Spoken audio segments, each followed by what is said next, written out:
Hello everyone, I'm Giggling Joker, and today we're going to be continuing Rick Riordan's Percy Jackson and the Olympians, The Lightning Thief. We are going to be starting with Chapter 2 today, Three Old Ladies Knit the Socks of Death. I was used to the occasional weird experience, but usually they were over quickly. This 24/7 hallucination was more than I could handle. For the rest of the school year, the entire campus seemed to be playing some kind of trick on me. The students acted as if they were completely and totally convinced that Miss Kerr, a perky blonde woman whom I had never seen in my life until she had gotten on our bus at the end of the field trip, had been our pre-algebra teacher since Christmas. Every so often I would spring a Miss Dodds reference on somebody just to see if I could trip them up, but they would stare at me like I was a psycho. I almost believed that Miss Dodds had never existed. Almost. But Grover couldn't fool me. When I mentioned Miss Dodds' name to him, he would hesitate, then claim she didn't exist. But I knew he was lying. Something was going on. Something had happened at the museum. I didn't have much time to think about it during the days, but at night, visions of Miss Dodds with talons and leathery wings would wake me up in a cold sweat. The freak weather continued, which didn't help my mood. One night, a thunderstorm blew out my windows in the dorm room. A few days later, the biggest tornado ever spotted in the Hudson Valley touched down only 50 miles from Yancey Academy. One of the current events we studied in social studies class was the unusual number of small planes that had gone down in the sudden squalls in the Atlantic Ocean this year. I started feeling cranky and irritable most of the time. My grades slipped from D's to F's. I got into more fights with Nancy Boba Fett and her friends. I was sent into the hall in almost every class. Finally, when our English teacher, Mr. Nickel, asked me for the millionth time why I was too lazy to study for spelling tests, I snapped, called him an old sot. I wasn't even sure what that meant, but it sounded good. The headmaster sent my mom a letter the following week making it official. I would not be invited back next year to Yancey Academy. Fine, I told myself, just fine. I was homesick. I wanted to be with my mom in our little apartment on the Upper East Side, even if I had to go to public school and put up with the obnoxious stepfather and his stupid poker parties. And yet, there were things I'd miss at Yancey. The view of the woods from my dorm window, the Hudson River in the distance, the smell of pine trees. I'd miss Grover, who'd been a good friend, even if he was a little strange. Page 19. I worried how he'd survive next year without me. I'd miss Latin class too, Mr. Brunner's crazy tournament days, and his faith that I could do well. As exam week got closer, Latin was the only test I'd studied for. I hadn't forgotten what Mr. Brunner had told me about his subject being life and death for me. I wasn't sure why, but I'd started to believe him. The evening before my final, I got so frustrated I threw the Cambridge Guide to Greek Mythology across my dorm room. Words had started swimming off the page, circling my head, the letters doing 180s, as if they were riding skateboards. There was no way I was going to remember the difference between Chiron and Charon, and Polydectes and Polydeuces, and the conjugating those Latin verbs. Forget it. I paced the room feeling like ants were crawling around inside my shirt. I remembered Mr. Brunner's serious expression, his 1,000-year-old eyes. I will accept only the best from you, Percy Jackson. I took a deep breath. I picked up the mythology book. I'd never asked the teacher for help before. Maybe if I talked to Mr. Brunner, he could give me some pointers. At least, I could apologize for the big fat F I was about to score on his exam. I didn't want to leave Yancey Academy with him thinking I hadn't tried. I walked downstairs to the faculty offices. Most of them were dark and empty, but Mr. Brunner's door was ajar. Light from his window stretching across the hallway floor. I was 3 steps from the door handle when I heard voices inside the office. Mr. Brunner asked a question. A voice that was definitely Grover's said, "Worried about Percy, sir." I froze. I'm not usually an eavesdropper, but I dare you to try not to listen if you hear your best friend talking about you to an adult. I inched closer. "Alone this summer?" Grover was saying. "I mean, a kindly one in the school? Now that we know for sure, and they know too, we would only make matters worse by rushing him," Mr. Brunner said.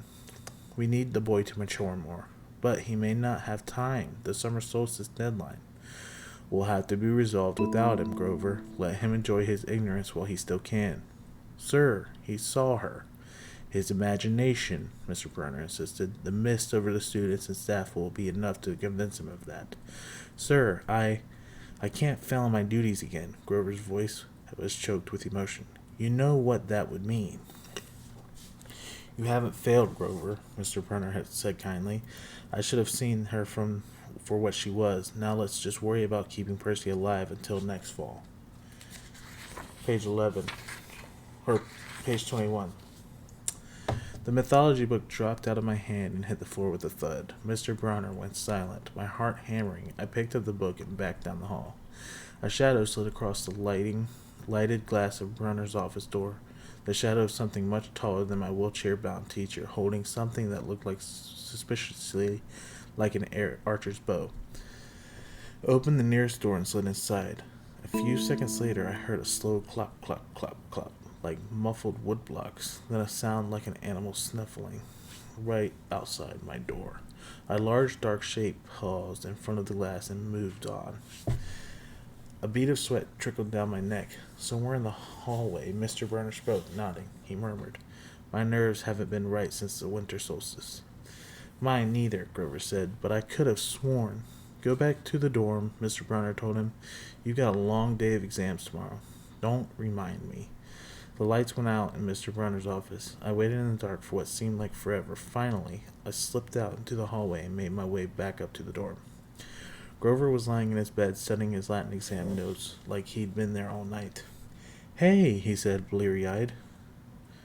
You going to be ready for that test? I didn't answer.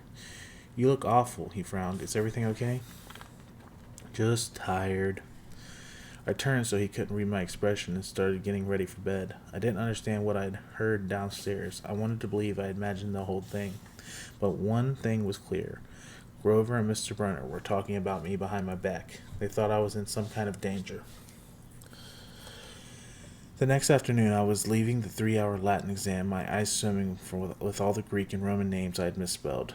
Mr. Brunner called me back inside. For a moment, I was worried he'd found out about my eavesdropping the night before, but that didn't seem to be the problem. Percy, he said, don't be discouraged for leaving Yancey.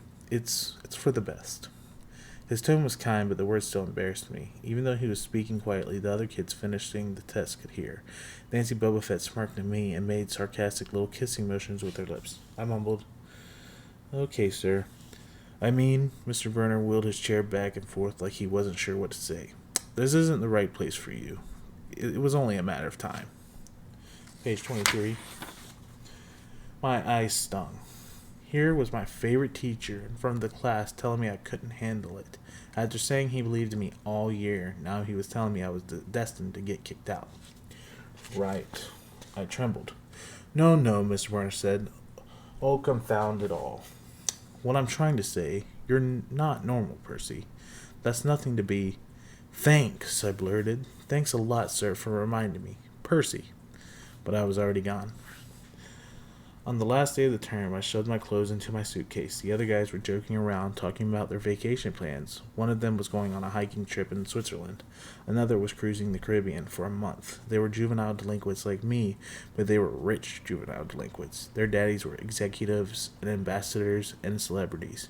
I was a nobody from a family of nobodies. They asked me what I'd be doing this summer, and I told them I was going back to the city. What I didn't tell them was I'd have to get a summer job walking dogs or selling magazine subscriptions and spend my free time worrying about where I'd go to school next fall. Oh, one of the guys said, that's cool. They went back to their conversation as if I had never existed. The only person I dreaded saying goodbye to was Grover, but it turned out I didn't have to. He booked a ticket to Manhattan on the same Greyhound as I had. So there we were, together again, heading into the city. During the whole bus ride, Grover kept glancing nervously down the aisle, watching the other passengers. It occurred to me that he had always acted nervous and fidgety when he left Yancey, as if he expected something bad to happen. Before, I'd always assumed he was worried about getting teased, but there was nobody to tease him on the Greyhound. Finally, I couldn't stand it anymore. I said, looking for kindly ones? Grover nearly jumped out of his seat.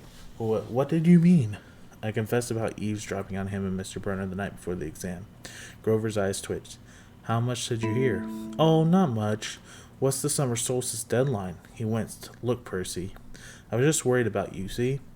I mean, hallucinating about demon math teachers? Grover.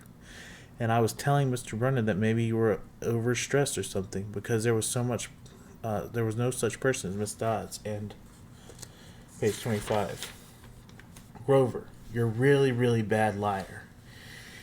His ears turned pink. From his shirt pocket, he fished out a grubby business card. Just take this, okay, in case you need me this summer. This card was a fancy script, which was murder on my dyslexic eyes, but I finally made out something like Grover Underwood, Keeper, Half-Blood Hill, Long Island, New York, 800-009-0009.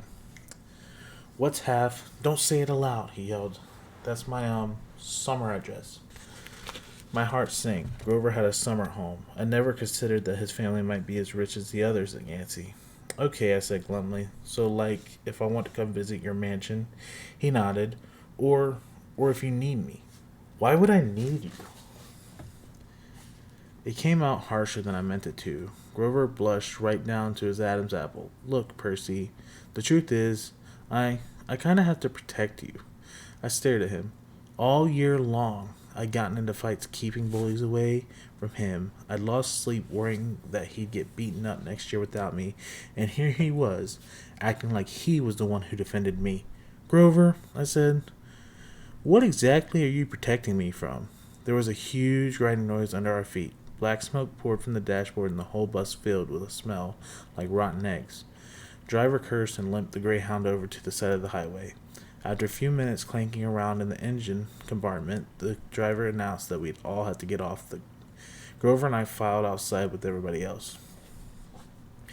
We were on a stretch of country road, no place you'd notice if you didn't break down there. On our side of the highway was nothing but maple trees and litter from the passing cars. On the other side, across 4 lanes of asphalt shimmering with afternoon heat, was an old-fashioned fruit stand. The stuff on sale looked really good. Heaping boxes of blood-red cherries and apples, walnuts and apricots, jugs of cider, and the clawfoot tub full of ice. There were no customers, just 3 old ladies sitting in rocking chairs in the shade of a maple tree, knitting the biggest pair of socks I'd ever seen. I mean, these socks were the size of sweaters, but they were clearly socks. The lady on the right knitted one of them, the lady on the left knitted the other. The lady in the middle held an enormous basket of electric blue yarn. All 3 women looked ancient with pale faces. Page 27. Wrinkled like fruit leather, silver hair tied back in white bandanas, bony arms sticking out of bleached cotton dresses. The weirdest thing was they seemed to be looking right at me. I looked over at Grover to say something about this and saw that the blood had drained from his face. His nose was twitching. Grover, I said, hey man, tell me, they're not looking at you. They are, aren't they? Yeah, weird, huh? You think the socks would fit me? Not funny, Percy, not funny at all. The old lady in the middle took out a huge pair of scissors, gold and silver, long bladed with shears. I heard Grover catch his breath. We're getting on the bus, he told me. Come on. What? I said. It's 1,000 degrees in there. Come on. He pried open the door and climbed inside, but I stayed back. Across the road, the old ladies were still watching me. The middle one cut the yarn, and I swear I could hear the snip across 4 lanes of traffic. Her 2 friends balled up the electric blue socks, leaving me wondering who they could possibly be for. Sasquatch? Godzilla? At the rear of the bus, the driver winched a big chunk of smoking metal out of the engine compartment. The bus stuttered, and the engine roared back to life. The passengers cheered.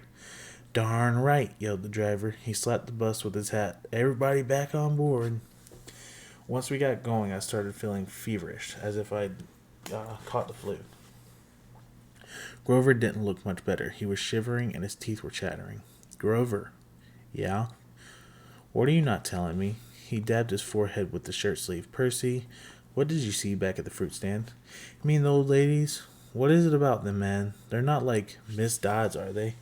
His expression was hard to read, but I got the feeling that the fruit stand ladies were something much, much worse than Miss Dodds. He said, just tell me what you saw. The middle one took out her scissors, and she cut the yarn.